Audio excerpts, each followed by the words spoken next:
Это магнолия, которую я высаживал тут в прошлом году. Почечки зеленые, все хорошо с ней. Перезимовала.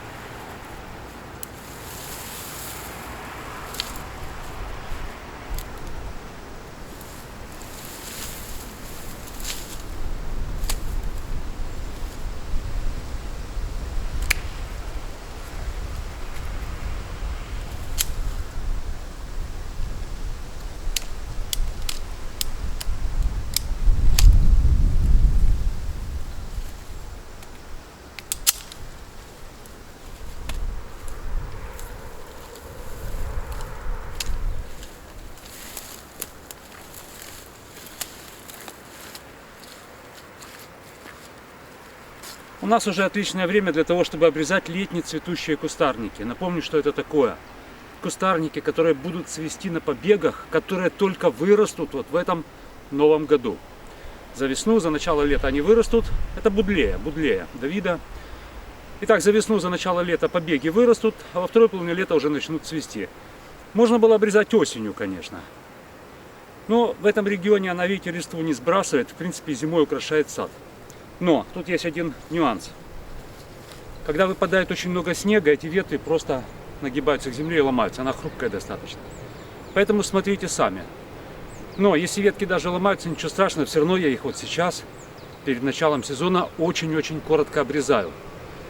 Не бойтесь, обрезайте сильно. Она все равно даст новые побеги от корня, от проснувшихся почек внизу. И будет у вас компактный куст, красиво и обильно цветущий.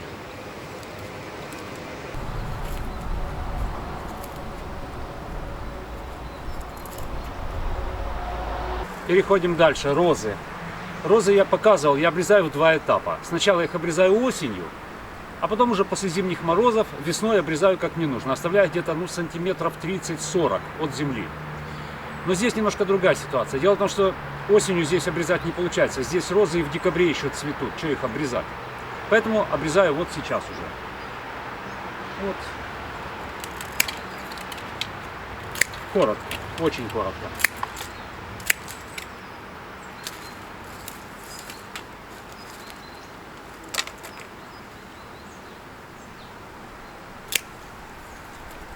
Проснутся новые побеги, проснутся почки, вернее, вырастут новые побеги, и она будет прекрасно цвести и становиться пышней и пышней.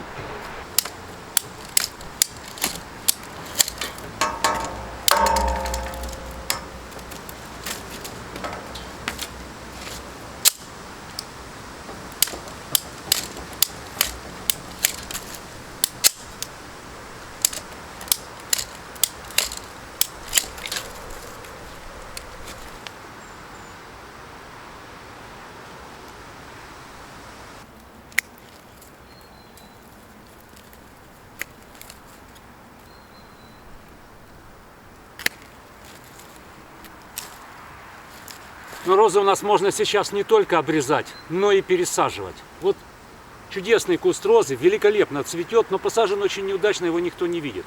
Я его даже пометил специально с осени, такую палочку воткнул ему. И сейчас я попытаюсь его пересадить. Задача нелегкая, потому что здесь камни вперемешку с глиной. Не уверен, что лопату смогу воткнуть.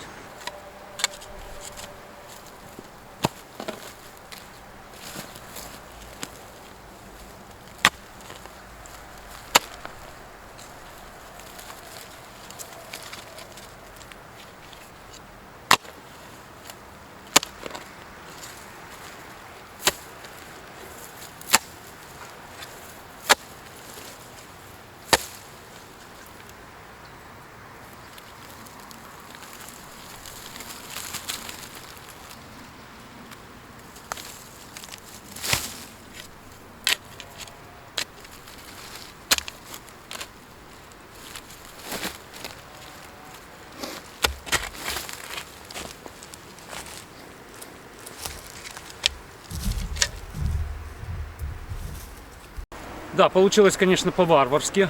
Ну, сами видели, в каких условиях копать. Тут корней фактически не осталось. Ну, вроде всасывающие есть корешки, шанс есть. Сейчас я очень коротко ее обрежу. Буквально тут оставлю по одной почке.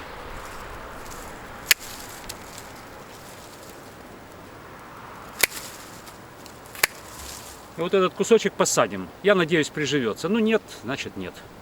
Сажать ее буду здесь, перед домом. Почему я считаю, что приживется? Ну, черенки роз дают корни, а здесь все-таки какой-то корень есть. Да, толстый, но тем не менее всасывающие корешки есть. Земля сейчас полна влагой, снег растаял. Я думаю, все будет с ней нормально.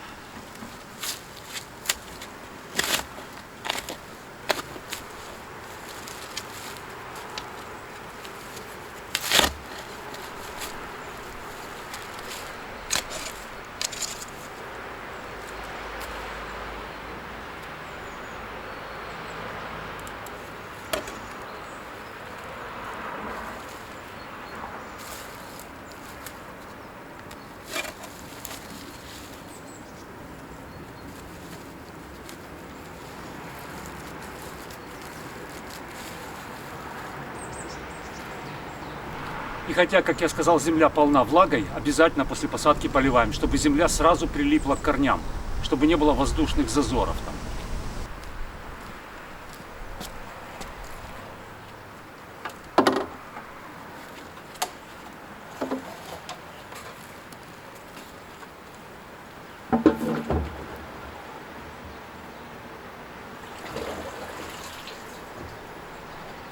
Ну, наверное, вы поняли.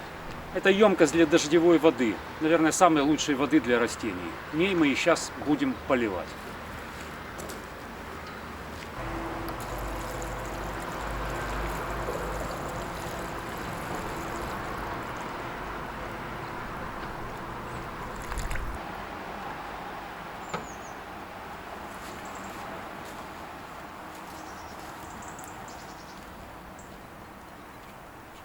Тюльпаны уже повылазили. Вон они торчат. А вот крокусы и гиацинты пока еще нет. Ну ничего, уже тепло. Скоро и они вылезут.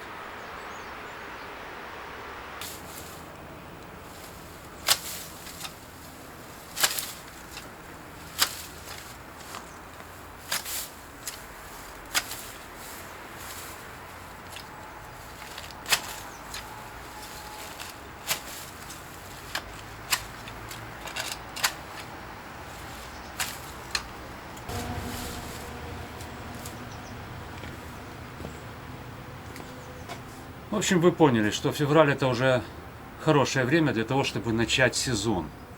Смотрите, конечно, по своей погоде.